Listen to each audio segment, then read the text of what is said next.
You can spot me in the city, build a lobby with a sawed-off shotty screaming, drop it, this a robbery.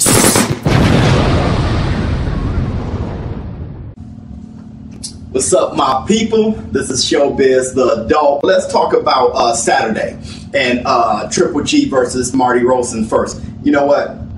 My allergies, dude, is really killing me.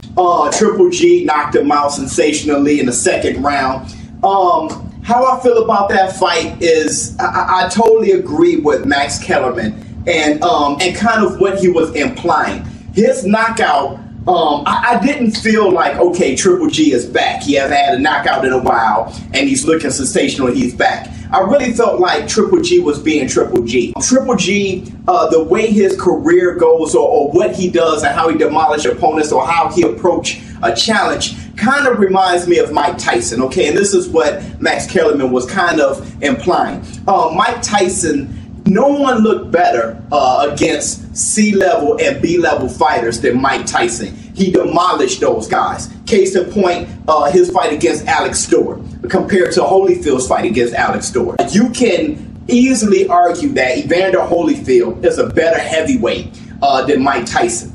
But the way Mike Tyson approached the Alex Stewart fight and how he demolished Alex Stewart looked more sensational than how Holyfield beat Alex Stewart. So Tyson is going to look better. His style, his pressure fighting and his power, he's going to make B-level and C-level fighters look like F fighters. He's going to blow them up. But when it comes to some real resilience, when it comes to like a true champion, you know what I'm saying? I'm talking about like a true great, like an A-level fighter. Mike Tyson is not going to demolish them. That's why it makes no sense to me when people think Mike Tyson would, destroy Muhammad Ali and stuff like that. Mike Tyson is not going to look like he looked against the B and C level fighters, like he'll look against, you saw what happened with Holyfield, right? He wouldn't look that sensational against an Ali, against a Sonny Liston, against a George Foreman. That's how Triple G is. Triple G, he's going to do that against something that he feels,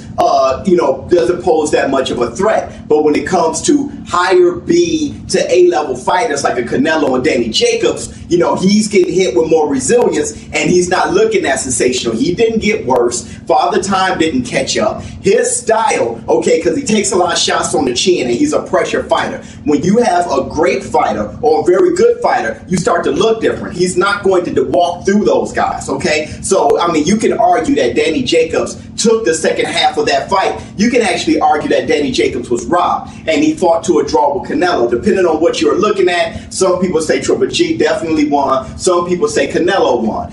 I'm just saying he's not going to look that sensational against highly skilled fighters. That's why I'm very curious in seeing what he'd do against somebody like Charlo. I'm not taking anything away from Triple G. Triple G did what he had to do, and I love that. I love when a fighter fights a guy and he should beat him, and he does just that. You know what I'm saying? He doesn't drag it out. You know what I mean? He just walks right through him. He did what he should have done. So I applaud him for that. And Triple G, it's looking like Triple G. I can't wait to see what happens with Triple G's career in the future. I like the way he was talking. His future is actually kind of shorter because he's getting up in age. I like what he was saying in the post-interview. Like, hey, look, man, whoever wants to get it, just get it, man. Take my belt if you want my belt. I like what he was saying. I know I read that yesterday, he's trying to appeal. Him being forced to defend the IBF title by August, he's trying to, appeal that and argue against that, which that makes sense to me because, and I think it's going to be granted to him since there's a possible fight in September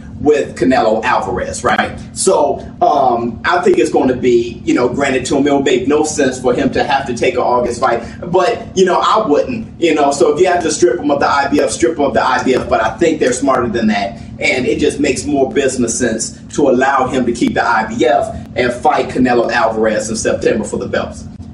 Moving along, I think the best fight of the night was the welterweight female fight. That was amazing. And I don't know why everybody booed Braekhus, who was the champ. I don't know why everybody booed her at the end. She put on a great fight. She was knocked down. She was rocked. And she showed the true heart of a champion because really she outboxed Reis the entire fight. And I think Reis showed some admiration and respect for the champion as well. She wasn't complaining too much. She was tired too. That was a war. It was a great fight. I think they're both tough, but what I like most is they put on such a great display and a great argument for female boxing on HBO for the first time that she may have kicked open a few doors to have us see more female fighters and get to know them. So I don't know why everybody booed. It was a great fight. It was a great display. And what I like most about the champ, Braekhus, is that at the end, she said, let's have a rematch. I guess the crowd felt that she didn't win or something. I don't know. But she definitely won, but she asked for the rematch, meaning that she wasn't satisfied. Look, the fight was closer than I wanted it to be, so she called out for a rematch. Now, that reminds me of Floyd Mayweather against Madonna, that first fight. Floyd Mayweather beat him, but Floyd Mayweather is like, look, you know what I'm saying? I didn't beat him as convincingly as I want to, so let's have the rematch. So I love that. She showed a heart of a champion. She showed why she's holding all the belts, and she's a very pretty girl, and that means a lot when it comes to marketing. Ask Ronda Rousey. You know, Ronda Rousey had that appeal to where she was a gladiator in the ring, and outside the ring, a lot of men were attracted to her. So it was one of those things where, you know, it makes her more marketable. So I hope the best for the champ, and they put on a great fight, a very sensational fight. So I'm looking forward to seeing her, you know, in the future. ShowBizz the adult. I'm out.